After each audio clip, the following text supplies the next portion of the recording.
we saying, guys? It's Batteren. I'm gonna watch True Airport Horror Story animated from 1C Entertainment. Let's see what they have to offer.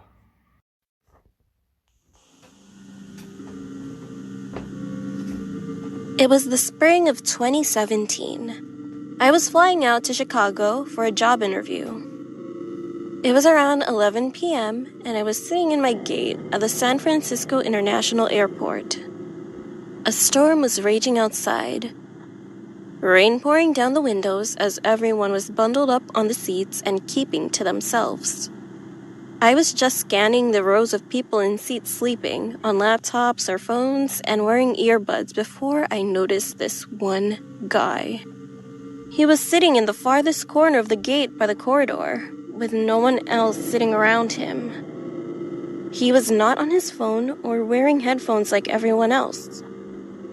He has this huge, crooked grin plastered on his face, and he's staring directly at me.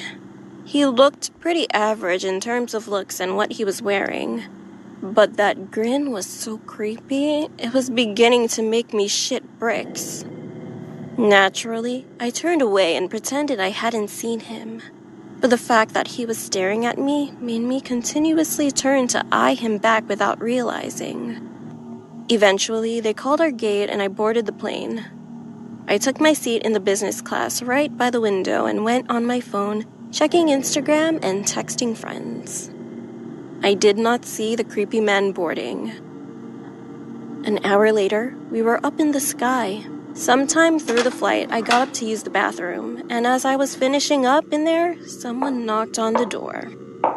I called out, "Occupied," but the person continued knocking repeatedly and aggressively. As I was washing my hands, I ignored it, hoping it would go away, but it didn't. So I opened the door to make some ballsy remark, but froze when I saw who was in front of me. It was that guy from the airport, still with that creepy grin plastered on his face. Quickly, I pushed past him and walked to my seat, not glancing behind me. The rest of my flight went normal except for the fact that I couldn't get him off my mind. As soon as we landed in Chicago, I was the first to get my suitcase down from the overhead luggage, and the first off of that airplane. I called an Uber as I walked to the airport parking lot. It was 12 p.m. in Chicago. The Uber came and I drove to my hotel. And as I checked into my room, I realized something horrible. My wallet was missing. I don't know where I could have left it, so I called the airport and asked them to search the plane. They did so and got back to me a few hours later saying they found nothing. I drove back to the airport and spent the whole rest of the day searching and turning up nothing. My only theories were I had somehow left it at San Francisco or it had been stolen. I was able to recover and spent 3 more days walletless in Chicago. But you know what? Here's the scary part. When I got back to San Francisco and drove to my house, I discovered something disturbing. My door was unlocked, and my entire house was trashed. Everything had been broken, and anything worth a slight amount of value had been taken. I checked my security footage and was able to identify the intruder as the grinning man from the airport who, sure enough, had my wallet and therefore my keys. I called the police, who found his fingerprints all over my house. The only scary thing was that the prints did not match anyone on record. You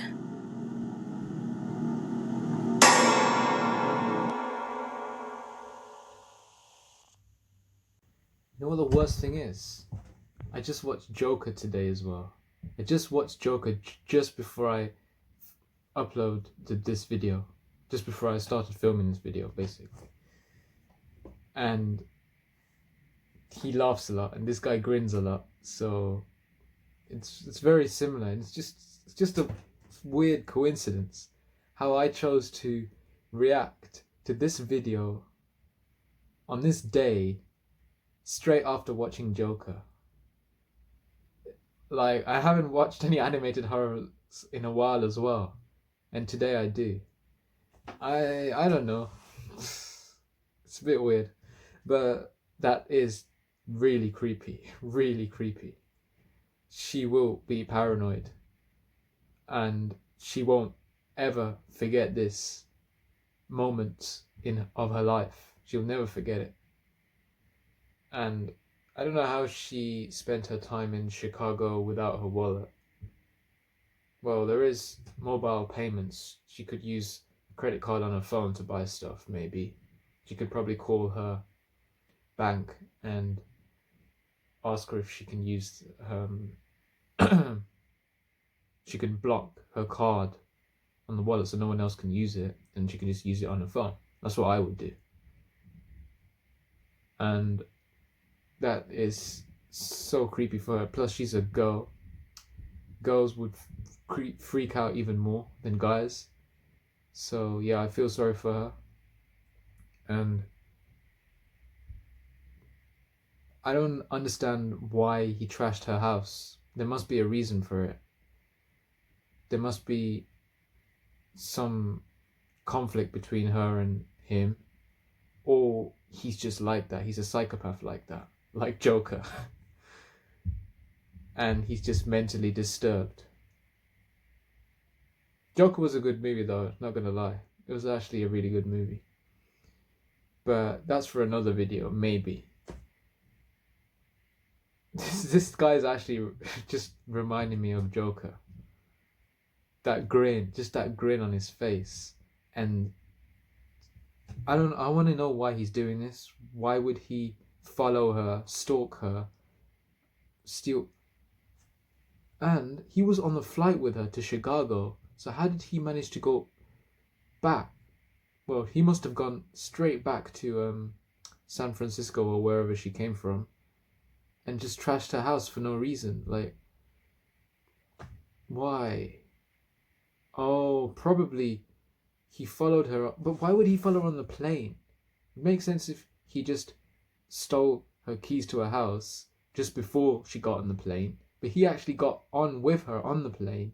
So he actually must have flew to Chicago and flew straight back to San Francisco to trash her house. That's fucked up, man. That's fucked. Yeah. Hope you guys like my videos. Check out my other content. I react to a lot of different videos, from Sam Speddy's African parodies or Nigerian or whatever, to Albanian music, to Tamil movie trailers, and animated horrors like this. I react to a lot of stuff on my channel, so be sure to check it out. And I'll catch you guys in my next video. Subscribe. Peace.